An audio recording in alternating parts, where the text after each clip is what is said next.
का प्रधानमंत्री कहता है, भाइयों और बहनों जरा हमको बताओ, अगर गांव-गांव में कब्रिस्तान है तो शमशान होना चाहिए कि नहीं होना चाहिए? 56 इंच का इनका सीना है। मैंने कहा भाई 56 इंच का इंसान का सीना नहीं होता, जानवरों का हो सकता है। जितना पाकिस्तानी पाकिस्तान का नाम नहीं लेते, उससे ज्यादा भाजपाई पाकिस्तान का नाम लेते हैं।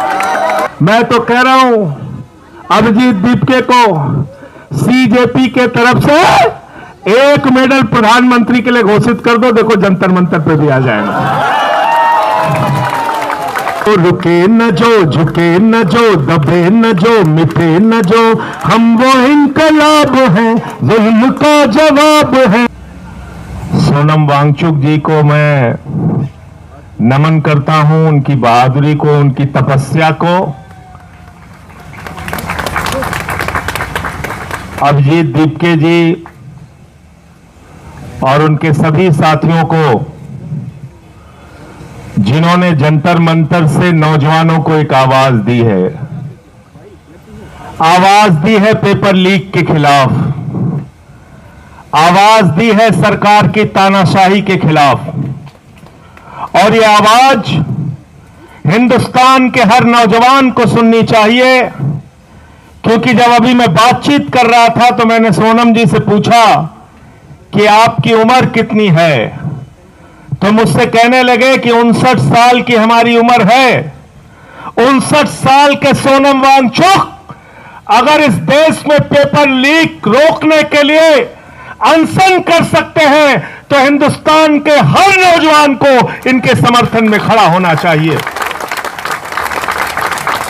खड़ा होना चाहिए इनके समर्थन में। इसलिए कि पीर पर्वत बन चुकी है, अब पिघलनी चाहिए। फिर हिमालय से कोई गंगा निकलनी चाहिए। सिर्फ हंगामा खड़ा करना मेरा मकसद नहीं, मेरी कोशिश है कि ये सूरत बदलनी चाहिए। और मेरे सीने में नहीं, मेरे सीने में नहीं तो तेरे सीने में सही हो कहीं भी आग, लेकिन आग जलनी चाहिए। बिल्कुल ठीक कहा हमारे दोस्त जॉन ब्रिटास जी ने। ये देश आजाद कैसे हुआ? आंदोलन की बदौलत आजाद हुआ। इस देश से 190 साल का अंग्रेजों का शासन कैसे गया? राष्ट्रपिता महात्मा गांधी के आंदोलन से गया, नेताजी सुभाष चंद्र बोस के आंदोलन से गया, शहीद आजम भगत सिंह की कुर्बानी से गया, शहीद सुखदेव, शहीद राजगुरु, शहीद अशफाकुल्ला, शहीद रोशन सिंह, शहीद राजेंद्र लेडी और 16 साल के खुदीराम बोस ने जब फांसी के फंदे को चूमा, तब ये मुल्क आजाद हुआ। ये मुल्क उन लोगों की बदौलत याद नहीं, याद रखना, उन लोगों की बदौलत ये मुल्क आजाद नहीं हुआ जो उस जमाने में अंग्रेजों की दलाली कर रहे थे। नाम ले लूंगा तो मुश्किल हो जाएगी, नाम ले लूंगा तो मुश्किल हो जाएगी। सदन में मुझसे कहने लगे वंदे मातरम पे बहस करो। मैंने कहा बेईमानो, 4 लोगों का नाम बताओ जो वंदे मातरम लगा के तुम्हारे पुरखे जेल गए थे। 4 के नाम बताओ। वंदे मातरम की बात करते हो, भारत माता की जय की बात करते हो। तुम लोग बात करते हो जिन्होंने अपने मुख्यालय पर 52 साल तक भारत माता का तिरंगा झंडा नहीं फहराया, उनसे कोई देशभक्ति का प्रमाण पत्र नहीं चाहिए। मुझे बहुत अफसोस है कि देश के शिक्षा मंत्री ने हमारे नौजवानों को देशद्रोही कहा।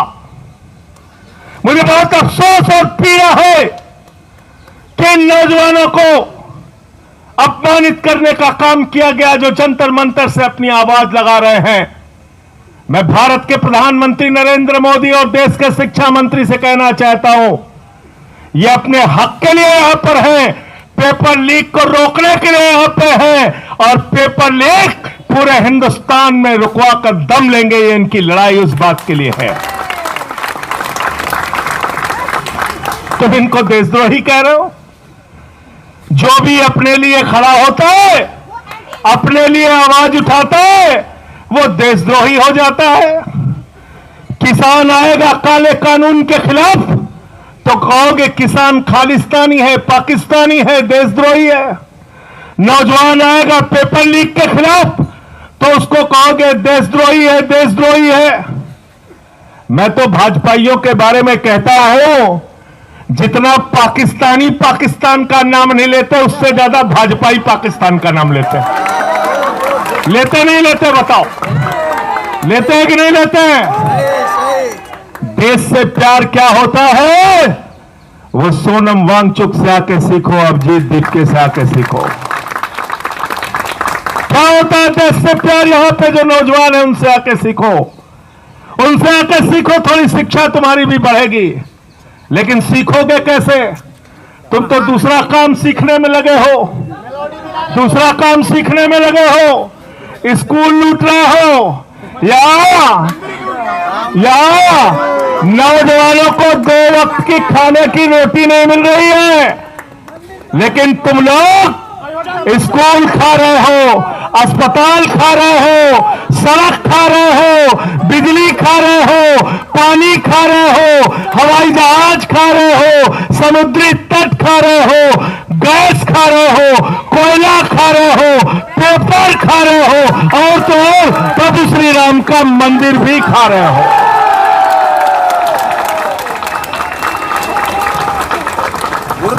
मैं बड़ा हैरान था कि सब कुछ तो खा गए, अब क्या खाएंगे? गोबर भी खा रहे हैं। कोयला खा गए, गैस खा गए, बिजली खा गए, पानी खा गए, सड़क खा गए, पुल खा गए, जहाज खा गए। अब पेट्रोल खा रहे हैं, उसमें कह रहे हैं इथेनॉल मिला के गाड़ी खाएंगे। गाड़ी खा रहे हैं, स्कूटर खा रहे हैं, बस खा रहे हैं। मैं सोच रहा था सब खा गए, अब क्या खाएंगे? कहने लगे संजय सिंह जी गलत फहमी मत पालो, अब हम प्रभु श्री राम का मंदिर खाएंगे, वहां का चंदा खाएंगे। चंदा लूट रहे हैं, चंदा चोरी कर रहे हैं। तो मैं ये कहना चाहता हूं, जिन्होंने भगवान को नहीं बख्शा वो ना तो राम के हैं, ना आम के हैं, ना किसी काम के हैं। गलत तो नहीं कह रहा हूं? प्रधानमंत्री जी हर 15 दिन पे बात करने आ जाते हैं। क्या कहते हैं? मन की बात। परीक्षा ऐसे देना बच्चों, हाई स्कूल में ऐसे पढ़ना, इंटर में ऐसे पढ़ना, सुबह उठ के ऐसे जाना, रात में ऐसे याद करना। कई लोग रोने लगते हैं, कहते कितने बढ़िया प्रधानमंत्री। बताओ, बच्चों को परीक्षा पे चर्चा कर रहे हैं, परीक्षा पे चर्चा कर रहे हैं। 93 पेपर लीक हो गए हिंदुस्तान में। मैं भारत के प्रधानमंत्री से कहना चाहता हूं, एक बार पेपर लीक पे चर्चा करके दिखाओ, पूरे हिंदुस्तान का नौजवान तुमसे जुड़ेगा। करो पेपर लीक पे चर्चा। मैं चला गया प्रयागराज, अभिजीत जी, मैं प्रयागराज चला गया पेपर लीक पे चर्चा करने। हमारे कमरे में पुलिस वाले आ गए, ये स्टार वो स्टार, बंदूक लेके सब पहुंच गए वहां पे। कहने लगे यहां पे आप क्या बात कर रहे हैं? हमने कहा तुमसे क्या मतलब? बंद कमरे में कहने लगे पेपर लीक पे चर्चा तो नहीं कर सकते आप। मैंने कहा तुम पेपर लीक कर सकते हो बेईमानो, हम चर्चा भी नहीं कर सकते, हम चर्चा भी नहीं कर सकते। तो मैंने पेपर लीक पे चर्चा किया वहां पे, और जो पेपर लीक पूरे हिंदुस्तान में हुआ है, तो हमसे कई बार लोग पूछते हैं कि आप लोग बीजेपी वालों को क्यों दोषी ठहराते हैं, मोदी जी को क्यों दोषी ठहराते हैं, शिक्षा मंत्री को क्यों दोषी ठहराते हैं? अरे इस सरकार का क्या लेना देना पेपर से? तो मैं उनसे कहता हूं, जितने पेपर लीक करने वाले हैं ये सारे के सारे चंदा चोर पार्टी से जुड़े हुए लोग हैं, भारतीय जनता पार्टी से जुड़े हुए लोग हैं। गलत तो नहीं कह रहा हूं? गलत तो नहीं कह रहा हूं? कहते कैसे पता किया? हमने कहा बेईमानों, नीट का पेपर लीक जब हुआ था पहली बार, तुमने जिन लोगों को गिरफ्तार किया था वो सब के सब बरी हो गए। कैसे बरी हो गए? पता चला सीबीआई ने समय पे चार्जशीट नहीं दाखिल की थी। गलत तो नहीं बोल रहा हूं? गलत तो नहीं बोल रहा हूं? बताओ अगर प्रधानमंत्री शामिल नहीं है, बताओ अगर इनकी पार्टी शामिल नहीं है, तो प्रधानमंत्री के नीचे काम करने वाली सीबीआई ने पेपर लीक के माफियाओं के खिलाफ समय पे चार्जशीट दाखिल क्यों नहीं की? उनको सजा क्यों नहीं दिलाई आज तक? बताओ जरा हमको इस सवाल का जवाब दो। इसलिए इनसे जरा सावधान रहना। ये आपके आंदोलन को कमजोर करने की तरह तरह की कोशिश करेंगे। मैं देखता हूं यहां पे भी कुछ लोग आ जाते हैं, अंधभक्त आते नहीं आते हैं बीच में उलझाने के लिए, हिंदू मुसलमान करने के लिए। कहते हैं कि नहीं कहते हैं? उनसे ये कहना, जितने स्कूल बंद हुए हिंदुस्तान में, 1 लाख सरकारी स्कूल बंद हुए, 1 लाख सरकारी स्कूल। कौन पढ़ता है उन सरकारी स्कूलों में? गरीब का बच्चा, पिछड़े का बच्चा, दलित का बच्चा। 1 लाख सरकारी स्कूल हिंदुस्तान में बंद हो गए। 1,20,000 सरकारी स्कूल हिंदुस्तान में है जिसमें सिर्फ एक टीचर काम करती है।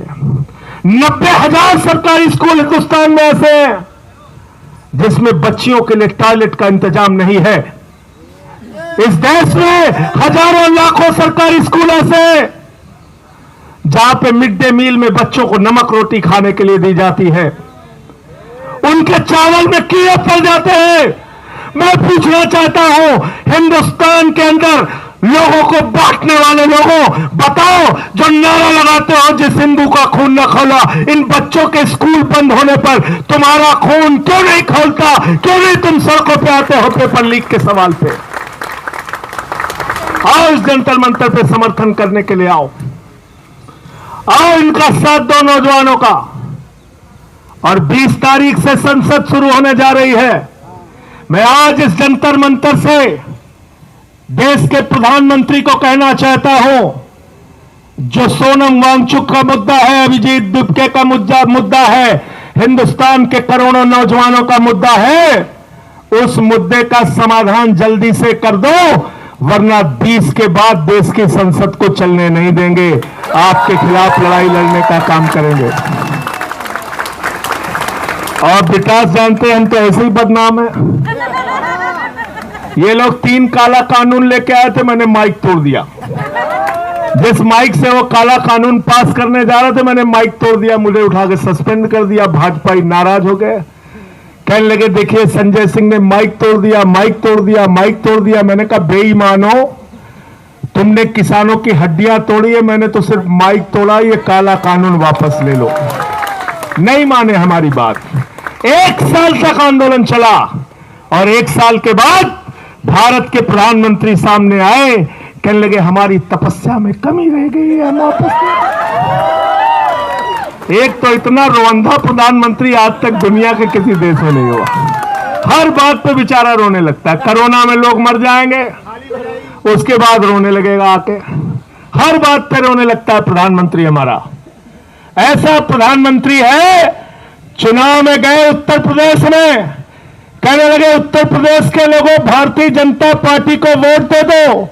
लोगों ने पूछा साहब क्यों वोट दे दें? बोले तुम्हें कोई चिंता करने की जरूरत नहीं। बोले साहब क्या क्या करोगे? तो देश का प्रधानमंत्री क्या कहता है, जरा ध्यान से सुनना। भारत का प्रधानमंत्री उत्तर प्रदेश में स्कूल बनाने के लिए नहीं कहता, अस्पताल बनाने के लिए नहीं कहता, सड़क बनाने के लिए नहीं कहता, रोजगार देने के लिए नहीं कहता, फैक्ट्री लगाने के लिए नहीं कहता, पेपर लीक रोकने के लिए नहीं कहता। देश का प्रधानमंत्री कहता है भाइयों और बहनों, जरा हमको बताओ, अगर गांव गांव में कब्रिस्तान है तो शमशान होना चाहिए कि नहीं होना चाहिए? बोला था कि नहीं बोला था? बोला था कि नहीं बोला था? गलत तो नहीं कह रहा हूं। जिस देश का प्रधानमंत्री बच्चों के स्कूल की चिंता नहीं करता, अस्पताल की चिंता नहीं करता, रोजगार की चिंता नहीं करता, तुम्हारे भविष्य की चिंता नहीं करता, जिस देश के प्रधानमंत्री का मकसद गांव गांव में शमशान बनाने का है, वो तुम्हारा भला कभी नहीं कर सकता, याद रखना। अब उसके चेले हैं, कहते विश्व गुरु है, 56 इंच का इनका सीना है। मैंने कहा भाई 56 इंच का इंसान का सीना नहीं होता, जानवरों का हो सकता है। ये पहले कहना बंद करो, ऐसे प्रधानमंत्री का अपमान मत करो, ये गलत बात है। अब हमें गधे घोड़े का नापना पड़ेगा कितने इंच का सीना होता है। कहने लगे 56 इंच का, 56 इंच का। अब रोज ट्रंप डांटता रहता है, रोज डांटता रहता है, कहता रूस से तेल मत खरीदना। बोले जी हुजूर, बोले हम देखेंगे तुम्हारे ऊपर। बोले जी हुजूर, बोले अगर पकड़े गए रूस से तेल खरीदते हुए तो टैरिफ बढ़ा देंगे। कहने लगे जी हुजूर हम नहीं खरीदेंगे, नहीं खरीदेंगे। आज देश में महंगाई किसकी वजह से? स्टेट ऑफ हॉर्मोज से, जहां से 50% तुम्हारा कच्चा तेल और 60% गैस आती थी, वो स्टेट ऑफ हॉर्मोज क्यों बंद हुआ? देश के प्रधानमंत्री की गलत नीतियों के कारण। इनको कहीं भी मेडल के लिए बुला लो, चले जाएंगे।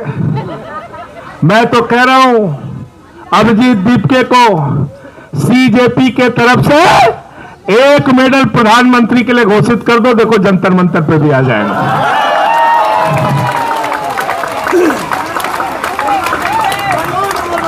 घोषित कर दो एक मेडल, पेपर लीक मेडल, कोई भी नाम रख दो, आ जाएंगे लेने के लिए। अभी कहीं गए थे, कौन से देश में गए थे? सेशल्स में गए थे। 1,15,000 की आबादी है वहां पे। उसी दिन उन्होंने मेडल बनाया, उसी दिन पहना दिया, प्रधानमंत्री चले आए वहां। इजराइल चले गए 3 दिन पहले युद्ध के। तो भारत के प्रधानमंत्री, उनको पूरी दुनिया में घूम घूम के चिंता है। देश में हिंदू मुसलमान करके लोगों को बांटने की चिंता है। देश के अंदर नफरत फैला के अपने वोट की राजनीति करने की चिंता है। लेकिन पेपर लीक कैसे खत्म हो, इस बात की चिंता अगर प्रधानमंत्री को नहीं है, तो मैं पूरे देश के नौजवानों को आह्वान करना चाहता हूं फिर से एक बार कि एक तरफ 59 साल के हमारे सोनम वांगचुक हैं और दूसरी तरफ हमारा ये भाई, ये नौजवान साथी अभिजीत दीपके हैं। इनके कंधे से कंधा मिलाने के लिए आओ। हमारा ये रंगा भाई है, इनके साथ दो। हमारे एक एक जितने भी साथी हैं इस जंतर मंतर के आंदोलन में, मैं सर झुका के आप सबको नमन करता हूं, आपके हौसले को नमन करता हूं और यकीन दिलाना चाहता हूं कि सिर्फ बातों में यकीन मत रखना। यहां पे बहुत सारे लोग आएंगे, बोलेंगे और चले जाएंगे, लेकिन हम आपके लिए करते क्या हैं उसके ऊपर पूरी नजर रखना। अगर संसद चली और हमारी और जॉन ब्रिटास की आवाज वहां पर सुनाई नहीं दी, तो सवाल हमसे भी करना, और जो लोग आके यहां पर बड़ी बड़ी बातें करेंगे, सवाल उनसे भी करना, सवाल उनसे भी करना। वो शख्सियत आपके बीच में है सोनम वांगचुक जी, जिन्होंने लद्दाख के अधिकारों के लिए लड़ाई लड़ी। हम लोगों की फोन पे उस समय कई बार बातें होती थी। 16 दिन का अनशन इन्होंने किया, 21 दिन का अनशन इन्होंने किया, कई 100 किलोमीटर की पदयात्रा इन्होंने की। आप लोगों ने कई देश के कई हिस्सों में जाके आंदोलन किया, नौजवानों की आवाज उठाई। इस आवाज को कमजोर मत होने देना। आपके सिर्फ जंतर मंतर पर बैठने से पूरी सत्ता कहीं ना कहीं हड़बड़ाई, बौखलाई और डरी हुई है। और डरपोक लोग ये सिर्फ पुलिस के भरोसे अपनी छाती चौड़ी करके घूमते हैं। मैं पुलिस के नौजवानों से, मैं पुलिस के जवानों से भी कहना चाहता हूं। हमारे बीच में हरेंद्र यादव हैं, यहाँ पे हरेंद्र यादव जी हैं और हमारे साथी हैं। ये सेना में इन्होंने कई वर्षों तक भारत की सेवा की है।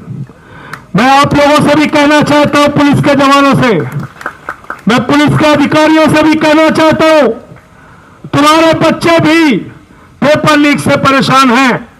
तुम्हारे बच्चों का भी पेपर लीक होता है। अगर सरकार डंडा मारने को कहे तो डंडा सड़क पे चला के तोड़ देना, बच्चों के ऊपर मत चलाना।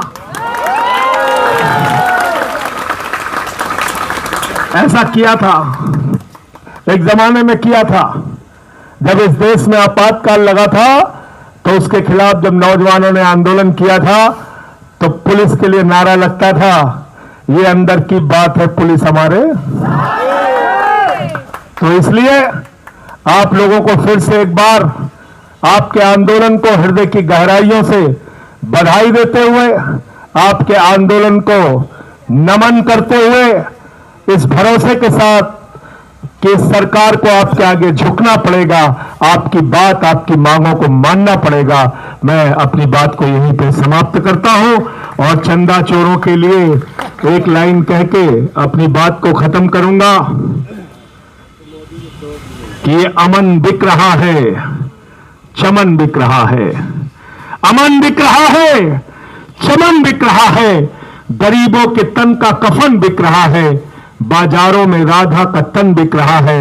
यारो बुरा न मानो तो कह दो, इन बेईमानों के हाथों वतन बिक रहा है, इन बेईमानों के हाथों वतन बिक रहा है। इस वतन का सौदा करने वाले लोगों से आपको ये लड़ाई लड़नी है।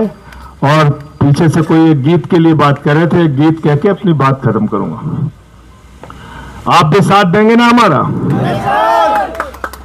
रुके न जो, रुके न जो, झुके न जो, दबे न जो, मिटे न जो, हम वो इनकलाब हैं, जुल्म का जवाब है, हर शहीद का गरीब का हम ही तो ख्वाब है। रुके न जो, रुके न जो, झुके न जो, दबे न जो, मिटे न जो, हम वो इनकलाब हैं, जुल्म का जवाब है, हर शहीद का गरीब का हम ही तो ख्वाब है। रुके न जो, झुके न जो, जी रहे हैं इसलिए कि प्यार जग में जी सके, प्यार जग में जी सके, प्यार जग में जी सके। आदमी का खून कोई आदमी न पी सके, आदमी न पी सके, आदमी न पी सके। मालिको, मालिको मजूर के, नौकरों हुजूर के, फर्क को मिटाएंगे, समानता तो लाएंगे। रुके न जो, रुके न जो, झुके न जो, दबे न जो, मिटे न जो, हम वो इनकलाब हैं, जुल्म का जवाब है, हर शहीद का गरीब का हम ही तो ख्वाब है। रुके न जो, झुके न जो, मानते नहीं है फर्क हिंदू मुसलमान का, हिंदू मुसलमान का, हिंदू मुसलमान का। जानते हैं रिश्ता इंसान से इंसान का, इंसान से इंसान, इंसान से इंसान का। जाति के, जाति के, धर्म के, भाषा और वेश के बंद को मिटाएंगे, समानता को लाएंगे। रुके न जो, हर हाथ ऊपर, रुके न जो, झुके न जो, दबे न जो, मिटे न जो, हम वो इनकलाब है, जुल्म का जवाब है, हर शहीद का गरीब का हमें तो ख्वाब है। रुके न जो, रुके न जो, झुके न जो, दबे न जो, मिटे न जो, हम वो इनकलाब है, जुल्म का जवाब है, हर शहीद का गरीब का हमें तो ख्वाब है। रुके न जो। भारत माता की इनकलाब, इनकलाब।